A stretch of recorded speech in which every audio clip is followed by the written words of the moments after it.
You can change the world. Learn from proven change makers from all walks of life. They'll show you how to raise money, invest for impact, and so much more. You can start small. Start today and never quit. You can change the world by strengthening your superpowers. Now, welcome to the Superpowers for Good show. I'm your host, Devin Thorpe. We are so fortunate today to have with us Julie Heinrich, the Chief Impact Officer, the Chief Impact Officer of Meow Wolf. I'm so excited I coughed it up. So, Julie, thank you so much for joining me for this conversation. Thank you, Devin. So excited to be here with you today. You warned me that you had a little frog in your throat, and apparently it jumped. We both do. So, and that's welcome to the show. We're thrilled to have you here.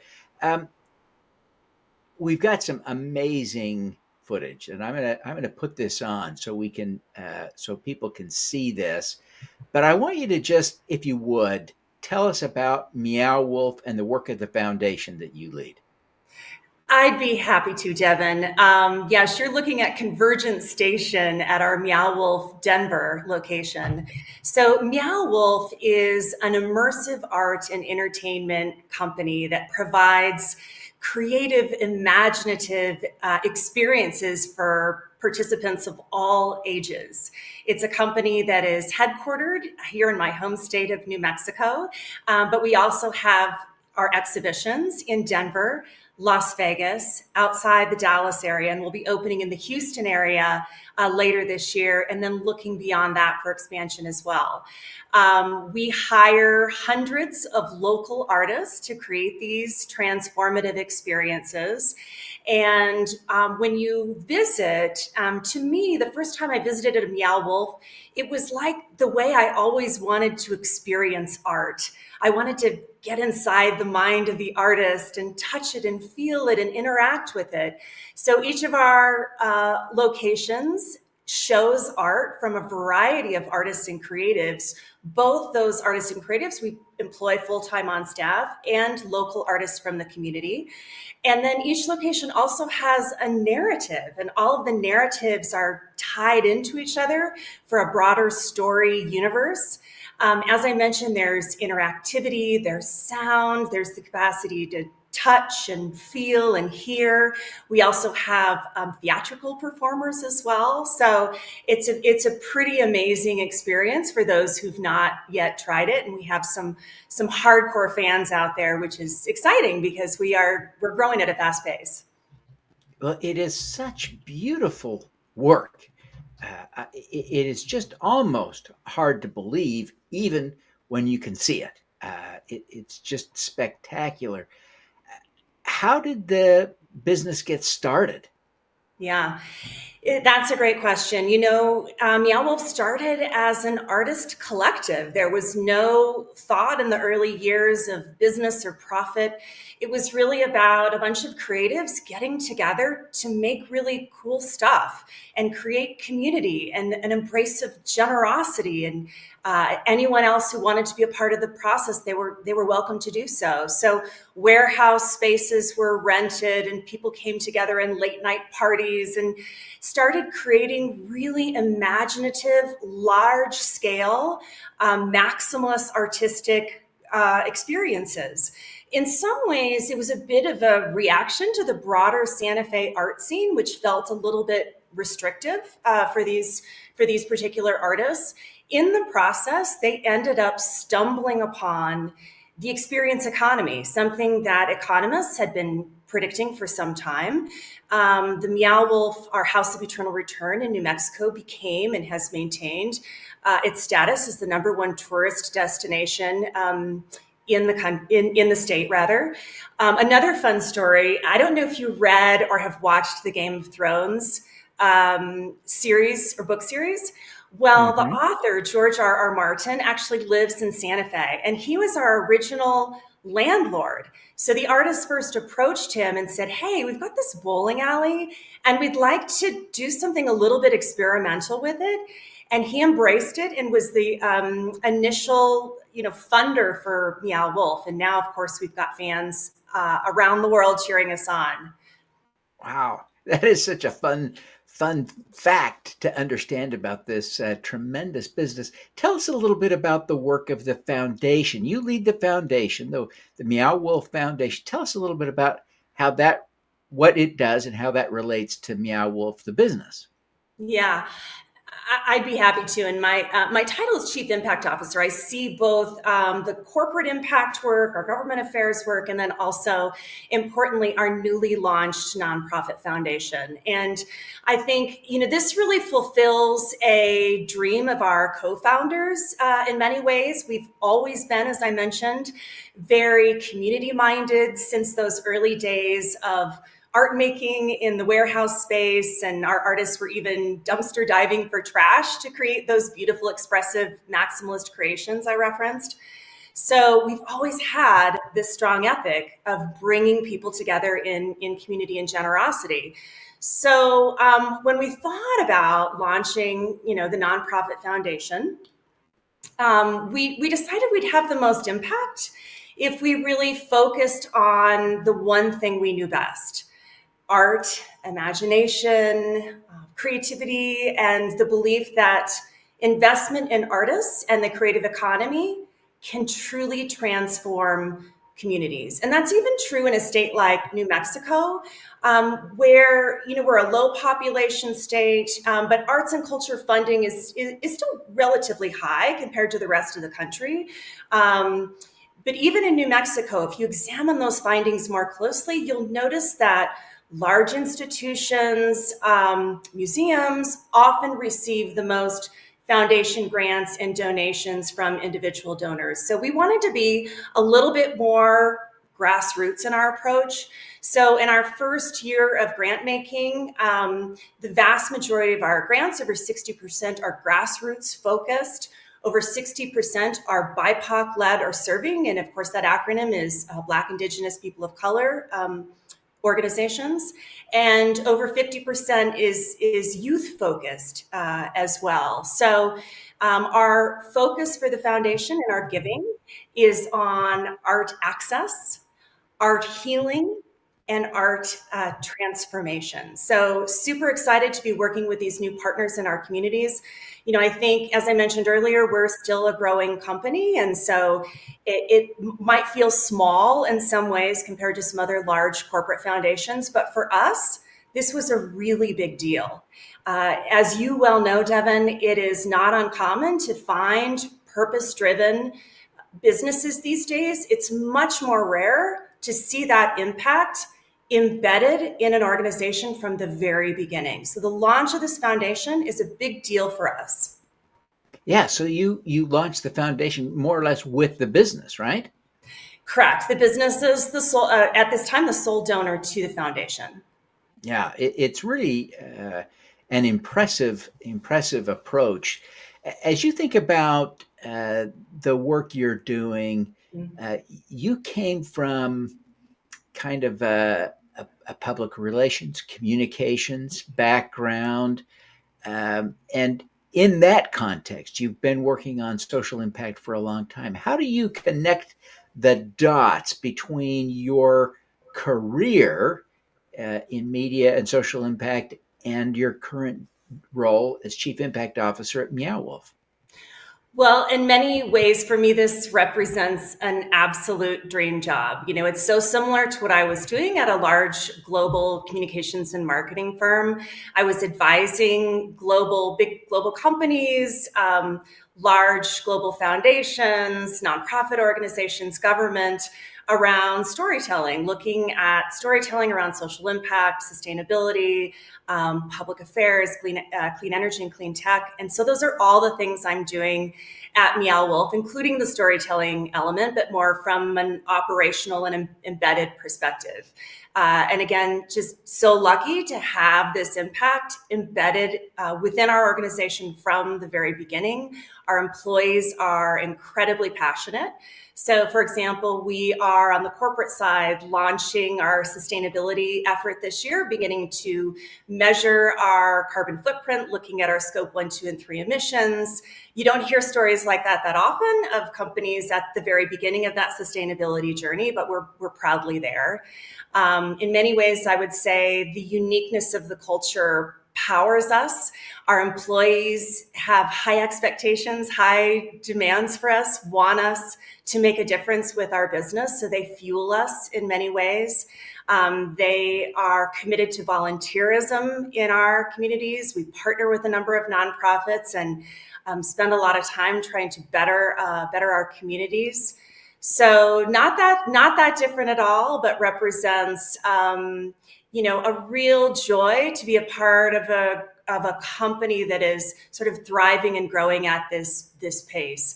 I should also mention, beyond those exhibitions, we are exploring beyond the four walls into digital realms as well. So we launched an app. We partnered with a company on a new VR experience.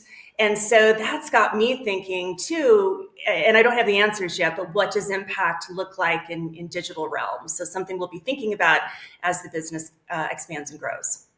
Well, just watching the video, you can see how this would translate beautifully to a VR experience. So I can't wait to give that a try. As you talk about the foundation, I want to drill down just a little bit because that's so important. Can you give us an example, a specific example or two of the grants you've been making and how the money is used to create impact?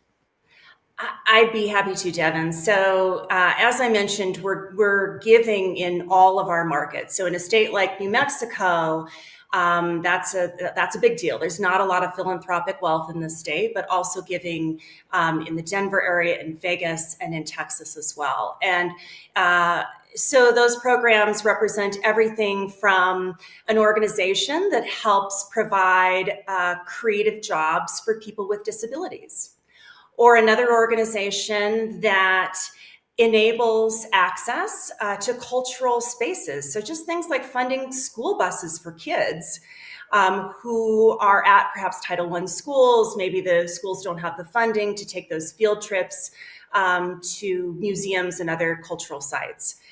There's another program that connects art and cultural sharing and storytelling in our rural communities. Many of us here in New Mexico grew up in small towns, myself included, and a lot of cultural amenities exist in larger urban areas. So how can we make sure that art, creativity, storytelling reaches rural communities as well? And importantly, in indigenous communities. One thing I didn't mention earlier is when you look at the philanthropic statistics around giving, art and culture nationally hits at the bottom. And as mentioned, a majority of that funding tends to go to larger institutions, museums. You look at those figures, very little of that funding reaches diverse-led and serving in indigenous organizations. So that's something we're really sensitive to in a state like New Mexico that has a large indigenous population. Other examples along those lines, there's a program that helps preserve culture in one of our Native communities through song and storytelling. Another partnership that involves the restoration of a historic Black theater in a historic Black community in Texas. And last but not least, I'll mention one of the partners supports artist housing. That we're finding is increasingly important in our communities and to our employees on the company side, as the house of cost of living rather increases in some of our markets. That tends to squeeze artists out, right, in their capacity to find a place to live, find a place to create their art. And so that's things like artist housing, artist space is something else that we're wanting to fund on the foundation side. It really is just an amazing array. And as you give those examples, it's easy to begin to see how art and the other social impact, come together as you talk about supporting BIPOC history and culture. You talk about housing, all really powerful, and yet the connections to the art world that you're fostering, beautiful and powerful, profound. Well, listen, everybody, I am really excited to be here with Julie Heinrich, the Chief Impact Officer of Meow Wolf. We're just having such a delightful conversation. When we come back, we'll be talking to Julie about her superpower. Stick around. You don't want to miss this. Join us at Supercrowd Baltimore to connect with community-focused business leaders and investors working to support diverse founders, social entrepreneurs, and community builders. Learn how to raise money from the crowd and how to invest like a pro. March 21st at the B&O Rail Museum. Register today at thesupercrowd.com. Hope to raise money from the impact crowd. Good investors are as interested in community, social or environmental impact as you. Connect with Funding Hope, an SEC-registered FINRA member crowdfunding portal to learn how to raise capital from the impact crowd. Scan the QR code now. Join us for Supercrowd 24 for 2 full days of wealth and impact creating content at this virtual conference on April 17th and 18th. We'll have 100 speakers and live pitch sessions. Learn how to invest like a pro and raise money from the crowd. Save 50% with the discount code SUPERCROWD at thesupercrowd.com. Welcome back. We are just so thrilled today. We've got with us Julie Heinrich, who is the Chief Impact Officer at Meow Wolf. What an incredible organization. We're now going to turn our attention to her superpower, so stick around here with us. Julie, you really have done some amazing things. You've had a genuinely stellar career, and so much of it focused on impact. As you think now about where you are in life and you look back just a little bit, you're still young, but as you look back across your career, what do you see as your superpower? Well, thank you for asking, Devin. And this is a hard one to answer, right? And this might seem a little bit unconventional, but for me, I think it's really an embrace of a beginner mindset. I've been a practitioner, someone who does meditation for years. I do it every morning. And I don't take myself too seriously. I don't follow any particular rules around what it means to meditate. I simply sit in silence first thing in the morning, usually with a cup of coffee in my hand, and watch the sunrise. I feel like that's a pretty powerful moment. And I try to start fresh. I try to start from the beginning. I try to sort of begin anew each day. And that's what I mean by the beginner's mindset. And I'd like to think that I hopefully have that inspiration on my team as well. So our impact team at Meow Wolf is made up of, it happens to be all women, but a group of ambitious, hardworking women who come from a background of art and community engagement, some of them political campaigns. They bring a strong degree of political sophistication. We have a tribal leader on our team, wonderfully. And they take themselves seriously, as they should. They have really important roles in engaging with our community and being a community-driven organization. And I find that a lot of young women in particular tend to sometimes kind of be hard on themselves and have high expectations for themselves. So I hope also to have that influence on the team members that I work with, that each day or each week is an opportunity to start fresh, to begin again, to do over, to leave the challenges behind, and approach work and life with that feeling of starting over from the beginning. Yes, we take our knowledge and our experience forward with us, but how rejuvenating is that to know that we can just start all over every single day. So that's my superpower, Devin. Well, that is a great superpower. As you think about that superpower, that kind of embracing the beginner's mentality, that willingness to start fresh, start over, Can you think of an example of how you used that superpower to accomplish something you're proud of or to solve a particularly challenging problem? Oh, that's a great question. I would say, having that beginner's mindset, being open to joy in the moment, was probably pretty transformative to me in even pursuing this job and reaching out. I mean, this job manifested from my outreach to our leadership team and saying, I love what you're doing. I'm watching it from a distance. You're a certified B Corp and benefit corporation. I love that balance between purpose and profit. I love the extreme creativity of the art, and I see the potential to expand this business and bring more art to more people and places. And that really manifested out of a couple of moments of silence and transformation. One was, again, a meditation, a guided meditation, in which I walked and looked down deep into myself and made the realization that I simply needed more creativity in my life. It was time to expand and make a change in my career. There was another really beautiful moment where I was sitting outside and just in silence and in nature. There, for those who have not yet visited New Mexico, we have some gorgeous natural areas, some public lands. And I was at a place called the Oquito Wilderness, surrounded by a very unique environment of sandstone formations. And there was a full moon up. And I had one of those moments of pause and profound impact by the beauty in the moment and the decision that I needed to start fresh. I needed to do something different. I needed a career change.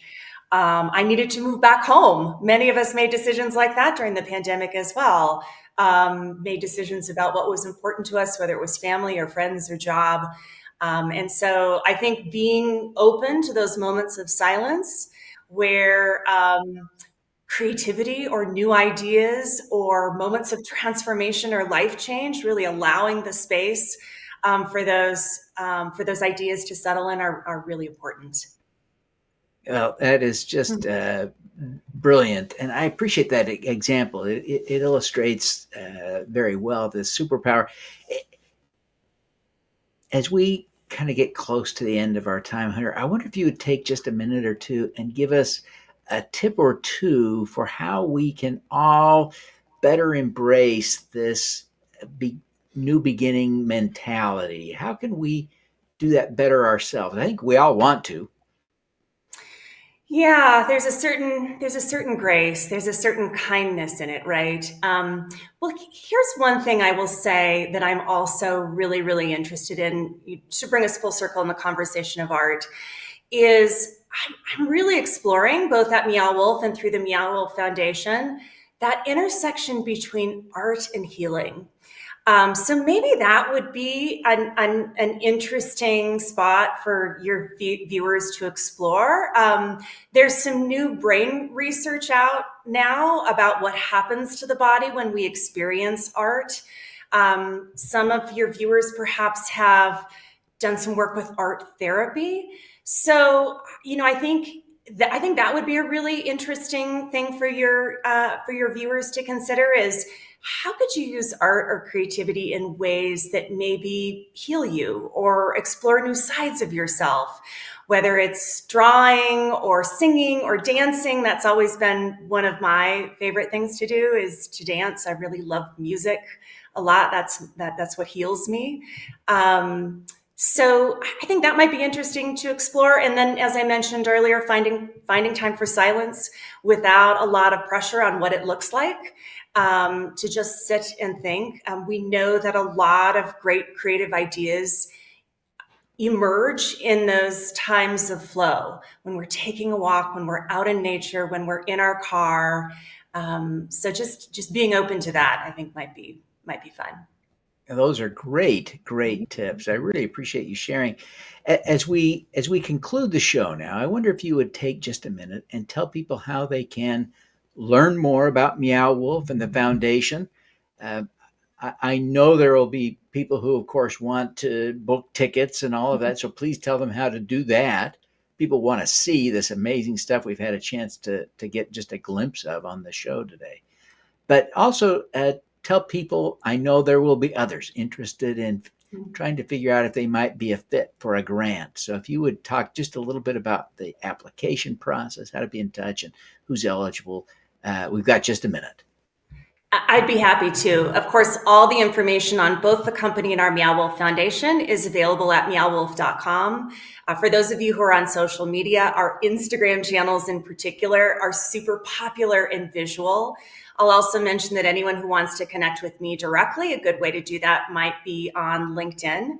But again, back to our website, meowwolf.com, that is really a one-stop shop for tickets and any other ways that you want to try to visit a Meow Wolf. Details on the foundation are also available on the website. Right now, we're keeping it kind of a tight, a closed process in this early year or two, but we may be opening it up in the future simply because we have limited resources and have a sense for how we can have the most impact in our communities. But nonetheless, please check us out on the website and reach out to us with any questions.